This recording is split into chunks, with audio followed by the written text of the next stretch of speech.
Let's talk about a full-flavored, full-powered, fan-favorite whiskey. Today we're reviewing 1792 Full Proof. So let's get to it. Hey everybody, welcome back to another episode of the Bourbon Hutch, and thanks so much for joining me on this journey through the world of whiskey. So today we're here to talk about 1792 Full Proof. Just some stats on the bottle itself. So this is from Bourbon 1792 Distillery, which is a Sazerac-owned distillery. It is their full proof product. Now, full proof is a little bit different than what we think of with cask strength or barrel strength. Those usually mean that what it comes out of the barrel at, the proof it comes out of the barrel at, and it gets put directly into the bottle. There's no watering down. It's just straight up right out of the barrel. This is a little bit different. So the 125 proof is the proof they put it into the barrel at. It will go through the natural aging process. For this bottle, that is rumored to be around 8 to 8.5 years. There is no age statement on this, though all of 1792's products, even their small batch, is thought to be somewhere in that 8-year range. So really good age for bourbon in general. So anyway, it goes through that whole aging process. It probably gets up to, mid 130s in proof as some of the water evaporates and the whiskey and the alcohol content kind of condenses. They will take that out of the barrel and then they do water this down a little bit, just cut it with a little bit of water to get it back down to the 125 proof it went into the barrel at. Now, that doesn't necessarily mean they're sacrificing a huge amount of flavor. They're probably cutting it about 10 to 15 proof points. So still a really rich and sort of in-your-face experience for sure. And so like I said, this is about an 8 to 8.5-year-old whiskey, and it is available for $45 MSRP. You may see it, more in the $50 to $55 range as well. But a pretty reasonably priced, relatively well-aged, and high-proof, high-octane bourbon. So question is, is it something you should be looking for and trying to go out and grab? Let's get into the nose, palate, and finish and really sort of pick apart what we're finding here. All right, so on the nose, guys. Whew, yeah, so it's powerful nose. I mean, there is an ethanol presence. I do think that this whiskey has a heat to it for sure. But underneath all of that, I mean, there is so much rich sweetness, caramel, vanilla, cinnamon, maybe some cherry, but really I just sort of like a brown sugar caramel bomb. Very sweet.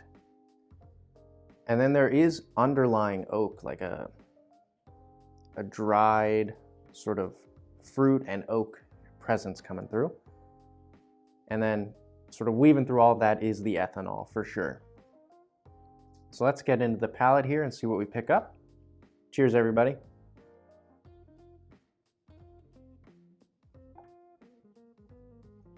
Okay, so first thing I notice, heat. It's pretty hot, not gonna lie. That first sip is my first sip of anything today, and man, it just sort of knocked me out a little bit. Underneath that heat, there is caramel warmth and vanilla softness, some good baking spices. And on the finish, there is lingering heat and some oak. I'm gonna definitely have to go back in for a second sip because that just sort of blew out my palate for the first sip. So if you are, taking 1792 Full Proof as your first sip of the day, just keep that in mind. It's probably just gonna sort of overwhelm your senses. So let's go back in for a second sip and see if we can get some more layers. Cheers.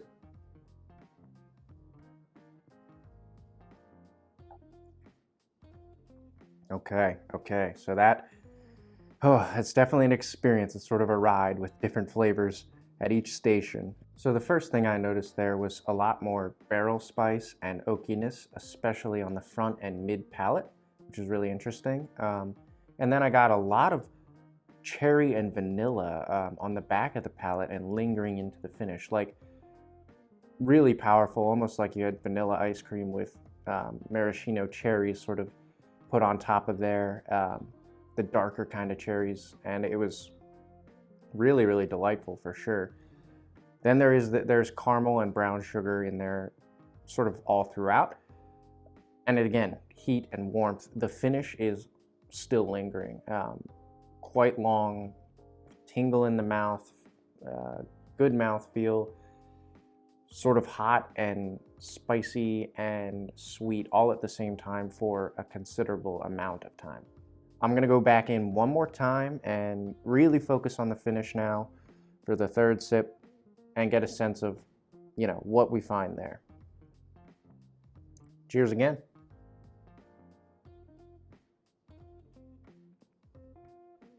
Okay, now that it's had some time to open up and I'm on my third sip, the brown sugar has really taken center stage, sort of morphed into this even richer maple syrup, almost like I'm eating pancakes experience with some caramel and maple syrup drizzle. And then the lingering heat and sweetness from that maple syrup and brown sugar mixed in with some caramel and vanilla and a little touch of cherry and oak. That's sort of the full experience that I got there. Overall, my thoughts on 1792 Full Proof are, it's a really high throttle, high octane bourbon. It's got all your typical bourbon flavors, turned up to 10, but if you don't necessarily want alcohol burn / think the ethanol factor here might turn you off a little bit, I will be upfront and honest with you that it is also very turned up in this bourbon. So, is it something that I consider Hutch worthy? Should it always be in my Hutch as a staple? Should I get backup bottles for it? Should I explore full proof store pick versions? I've heard that those can be really amazing. The answer is yes. It's in your face. I think I enjoy that on a semi-regular basis, but I definitely think 1792 Full Proof is going to be in the Hutch for the foreseeable future. So I think that about wraps it up here today for 1792 Full Proof. Thanks everybody so much for watching. If you're enjoying the content, please subscribe to the channel. If you liked the video, and if you really like 1792 Full Proof yourself, like the video. And until I see you guys again for another video, all I can say is keep drinking good whiskey and cheers.